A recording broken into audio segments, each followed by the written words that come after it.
Minha expectativa é de forte crescimento para o terceiro trimestre. Isso não vai tirar os Estados Unidos da lenta recuperação, mas é melhor do que os números recentes. Dian Mack, Point 72.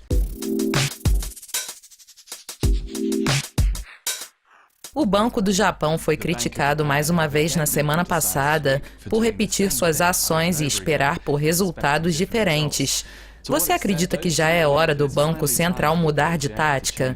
Em minha opinião, o Banco do Japão adaptou sua política a um novo regime. As medidas esta semana foram muito inovadoras e diferentes das ações de outros bancos centrais, particularmente a adoção da taxa de 0% para o rendimento de 10 anos. Nesse sentido, houve uma mudança na política do Banco Central japonês, e o motivo pelo qual isso é tão significativo é que a administração poderá expandir a política fiscal o quanto quiser no país, e a taxa de 10 anos permanecerá a 0%. Assim, se os gastos forem aumentados e os impostos forem cortados, não haverá efeito para as taxas de juros. Isso é uma reversão das leis econômicas comuns, onde o estímulo fiscal gera aumento na taxa de juros, mas esse não será o caso no Japão.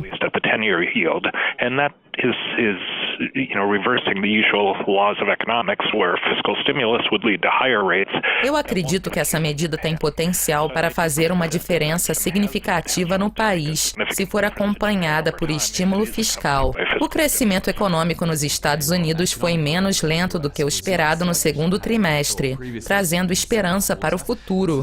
Considerando os dados divulgados na semana passada, como você descreveria o sentimento econômico no momento? O crescimento econômico nos Estados Unidos ainda está em um ritmo lento e constante. Houve uma desaceleração este ano para 1,3% na comparação anual no último trimestre, mas isso vai se reverter no futuro. Minha previsão é de que o crescimento seja de cerca de 3% no terceiro trimestre. Portanto, veremos números mais fortes e a base para isso já foi estabelecida, com o crescimento dos gastos do consumidor de 4,3% no segundo trimestre.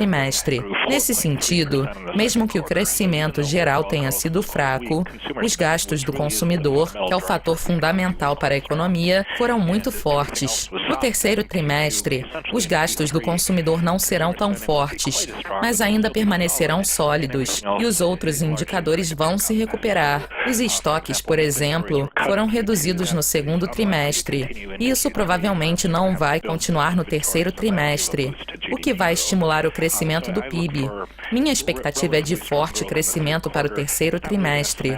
Isso não vai tirar os Estados Unidos da lenta recuperação, mas os números serão melhores do que os recentes. Neste período que antecede as eleições americanas e a aguardada decisão do Fed em dezembro, que outros indicadores você vai monitorar? Como sempre, o relatório de empregos dos Estados Unidos será importante. Se houver um crescimento sólido e mais uma queda da taxa de desemprego, como eu espero, as expectativas para um aumento da taxa de juros em dezembro devem se fortalecer, o que provavelmente ainda será ok para o mercado de ativos de risco, porque confirmará que a economia americana continua crescendo a um ritmo constante. Além disso, o Fed não será muito agressivo em termos de um aumento da taxa de juros, como temos visto repetidamente durante os últimos anos. Portanto, o relatório de empregos será um indicador-chave. Outro indicador importante será o índice de manufatura do ISM, pois o setor manufatureiro tem tido desempenho lento durante essa recuperação, e o dado caiu abaixo da marca dos 50 no mês passado.